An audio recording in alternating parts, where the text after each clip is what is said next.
COE prices have been going up quite a lot recently. It's gone up to $80,000 for vehicles that are in Cat B. I believe it's in Cat B right now. So vehicles in the 1600cc mark, COE prices are now $80,000. And so there are quite a few. If you're wondering why COE prices have gone up to this level, it would be good to first understand how COE works in Singapore. Prices are largely based on supply and demand. Okay, so if supply is more than demand, the prices will go down. If the supply is less than demand, then the prices go up. Now, there's a handy dandy chart that is on coe.sgcharts.com. I think they have a pretty good chart.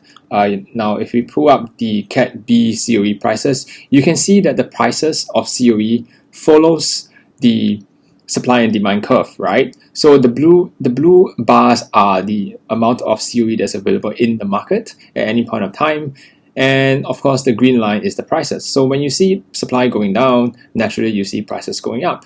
So most of COE prices in Singapore follow a 10-year trend. So if you were to try to gauge what are the COE prices that might be over the next few months, you can have quite a decent estimate to look back 10 years ago. So if you want to have an idea whether COE prices is going to go up in 2021, November, December, just go back 10 years and observe the same trend. So the prices may not be the exact same prices, however, the trend will maintain.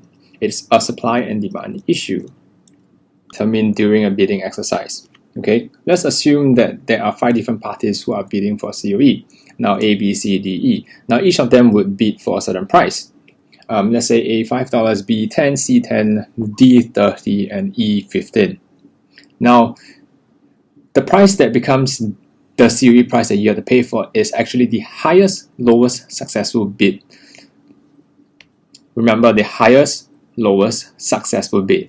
So in this scenario, $30 will not become the COE price. Rather, $15 will become the COE price that everyone else pays. Now, party A, B, and C will not get their COE. However, anyone that bidded in between $15 to $30 would pay $15 for the COE. So remember, highest, lowest successful bid. The question, what is the difference between the way Tesla bids for COE and local authorized dealers? Now, local authorized dealers usually would bundle their prices into the COE of the vehicle. This means that regardless of the price of COE, you as a consumer pay the agreed upon price during point of sale. For example, John agrees to buy a BMW 5 Series at $200,000. Now, this $200,000 already includes both the cost and the vehicle of the COE. If the bidded COE is finalized at $40K, John would have paid $40K for COE and $160K for the vehicle. Likewise, if the COE was finalized at $60K, John would pay $60 for COE and $140 for the car. Now, authorized dealers usually guarantee you a price. However, for Tesla does not do it that way. Tesla does not bundle COE into the sale price of the vehicle. This means that the cost of the vehicle is fixed.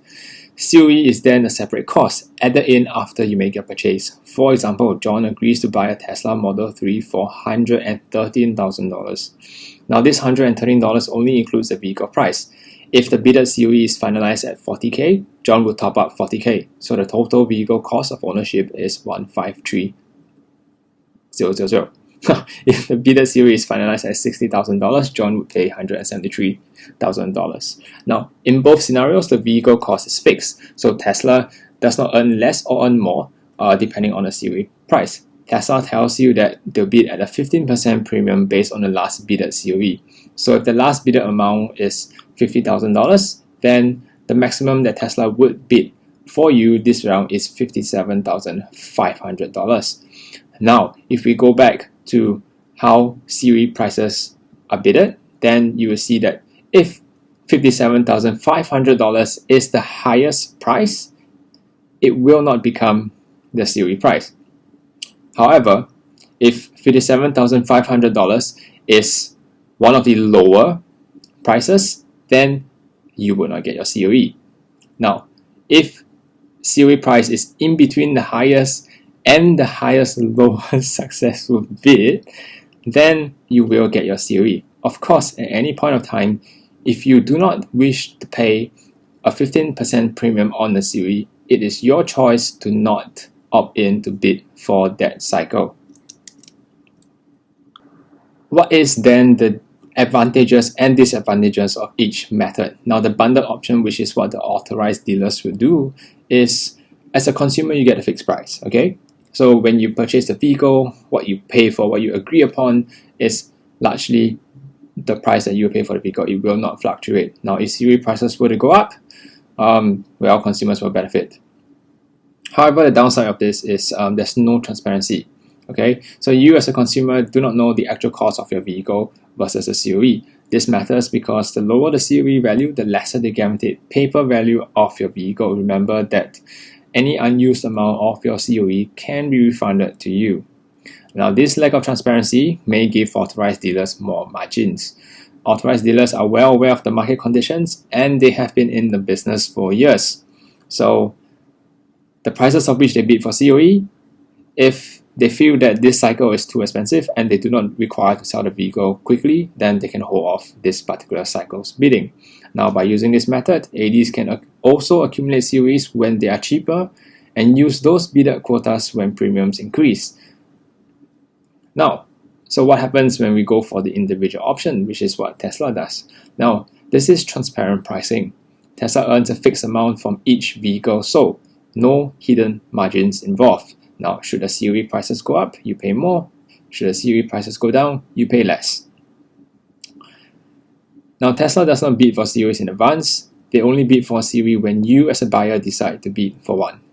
Now, the negative side of this is, of course, the risk of COE prices falls into your hands.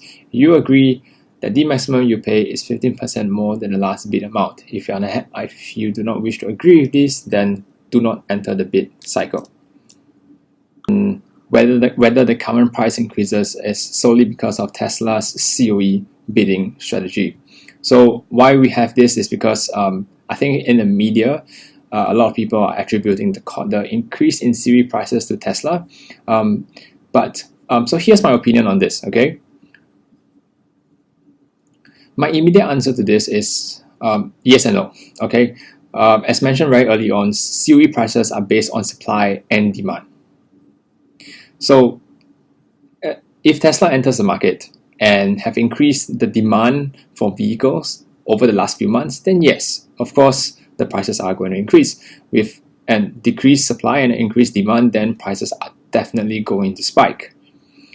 Now, Tesla was the number 6 car brand in Singapore, selling 314 vehicles. Now, if all these vehicles went to new owners who would have otherwise not purchased a new vehicle, then we can argue that Tesla have added more demand for COEs.